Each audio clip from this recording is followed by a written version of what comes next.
Hey guys, it's Miss Jackson again. Today for our reading lesson, we're going to continue to study poetry and also continue to review our comprehension strategies.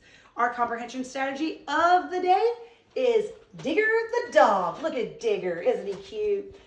Why is he called Digger the dog? Because he's digging for stuff. He's looking for stuff, right? And so it means to determine important ideas, to dig for those details, to really look for what's important. Dig for the information that the author tells you to give you more about his message.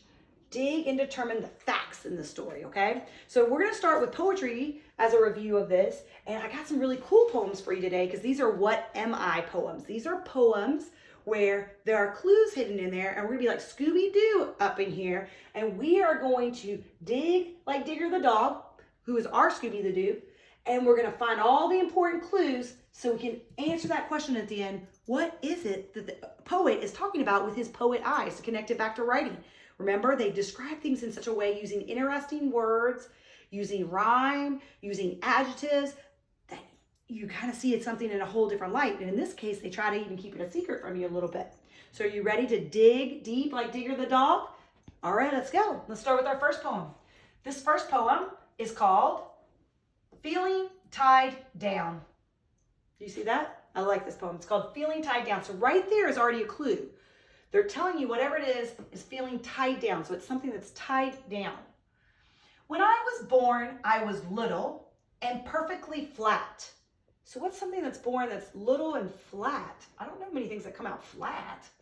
Now, oh, look what we're doing. We're questioning now again. So you can use questioning now while digging deeper like Digger the dog. Using those strategies together. Look at that. Now I'm big, round, and puffy, or some might even say fat. So he's born small and flat, but now he's big, round, and puffy and fat. So there's some key details. What were the details we learned? Born flat, but now fat. Born flat, but now fat. Okay? When I was born, I was free. Nothing held me down. So not a thing held him down. Now I'm bound to a string, which is bound to a clown. So that word bound, let's ask what does bound mean? It needs to be stuck to, right? So before he was free, but now there's a string holding him, and then the string is being held by a clown. So whatever it has a string and is bound to a clown. Those are some digging details that we need. Those are the details we need. So it starts off flat, it gets big and fat, there's a string on it, and a clown holds it.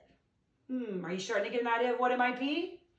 When I was born, I was sure that I'd float through the air. Ooh, I think that's a big clue right there. Float through the air. I think Digger the dog would definitely dig that one.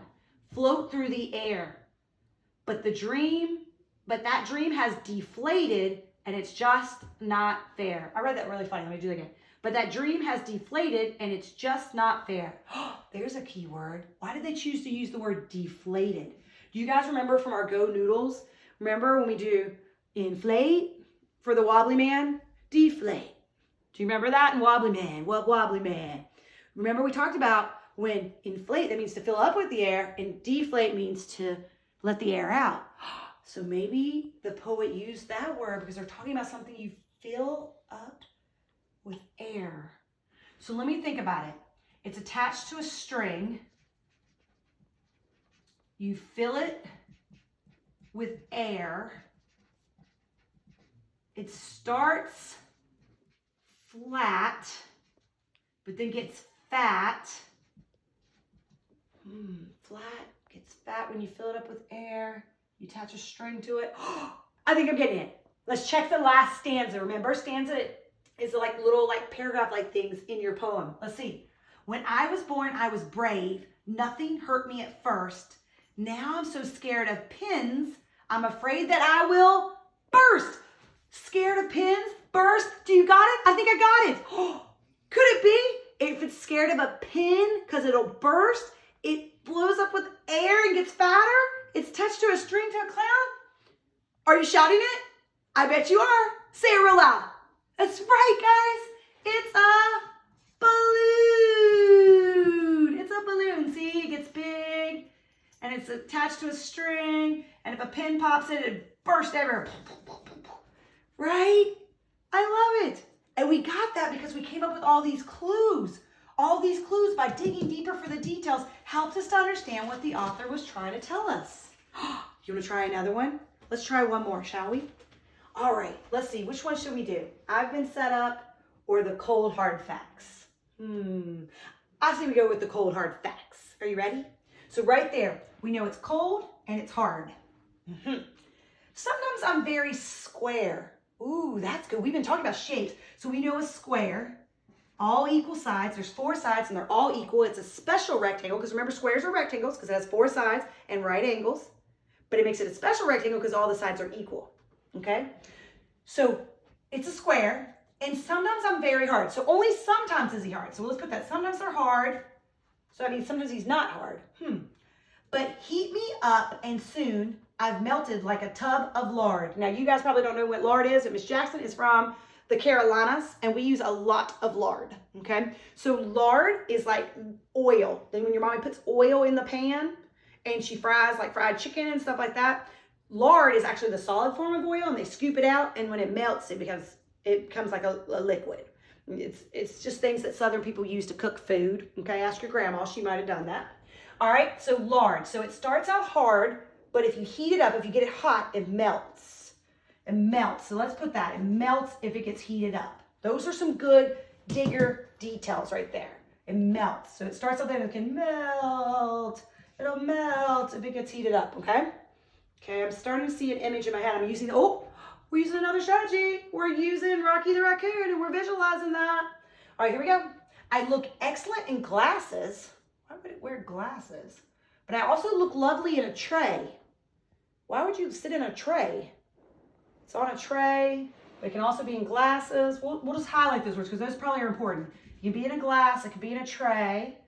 And with me inside your cooler, you put it inside a cooler? In a cooler where you keep drinks and stuff to keep cold? What do you put inside a cooler?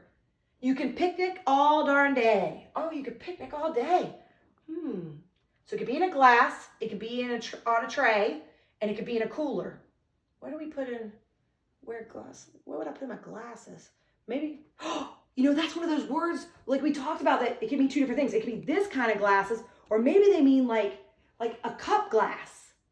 So something you put in a glass, and a tray, and a cooler. Let's see. Okay, we'll keep going. When kids fall down in football, I make sure their wounds don't swell. So it keeps wounds from swelling, keeps things from, when you get hurt, getting real big.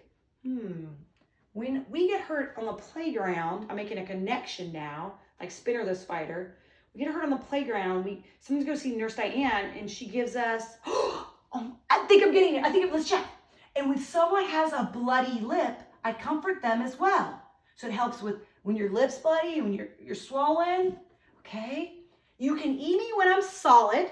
So remember that from science, hard. You can eat it when it's solid. You can drink me when I'm not. You can drink this. You can eat it when it's solid and drink me when I'm not. And although I suffer freeze burn, so you can eat me when I'm solid, you can drink me when I'm not. And although I suffer freezer burn, I'm not what you'd call hot. So it's not hot. It's not hot. What's the opposite of hot? It's cold. So it's cold. It's cold. You can eat it or drink it. It helps when you have it's something you put on a boo-boo. You put it on a boo-boo. See all these clues we got? And it can be in a glasses, in a tray, or in a cooler. I got it! Oh my gosh, I got it! Did you get it? Lindsay, did you get it? Lindsay thinks she's got it. All right, Linz, what do you think it is? An ice cube. Lindsay thinks ice cube. Do you think it was ice cube? Are you sure? Well, let's see. Can an ice cube be a square? Yeah, a bunch of squares put together, which we know is called a 3D shape of a cube. Nailing it. Way to bring it back to math. Can it be hard sometimes? Yes.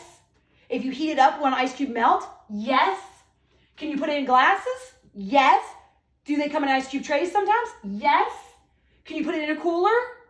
Yes. Lindsay, I think you're right. Do you put it on a boo-boo? Yes.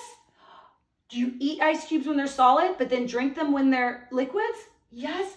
And are they cold? Yes. Lindsay, you did it. It's an ice cube. Way to go. Did you guys do it like Lindsay? Are you a little digger dog like Lindsay?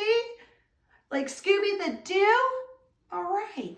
Well, you have one more poem that you can try, and if you haven't already tried all 3 of these, because you were supposed to, and have written down your clues you found in your discussion at the bottom. I'm not going to do this one with you, because I'm going to leave it up to you guys to figure out what it is, and do all your clues at the bottom. Remember, at the bottom of the discussion, you're giving me all the facts that you came up with, the clues like I did, just like I did. See how I came up with all the clues, and I listed out what I noticed. To figure out that last one, I've been set up. Whoa, somebody's been set up. And that's a really cool one. So if you have any questions, let us know. Have a great day.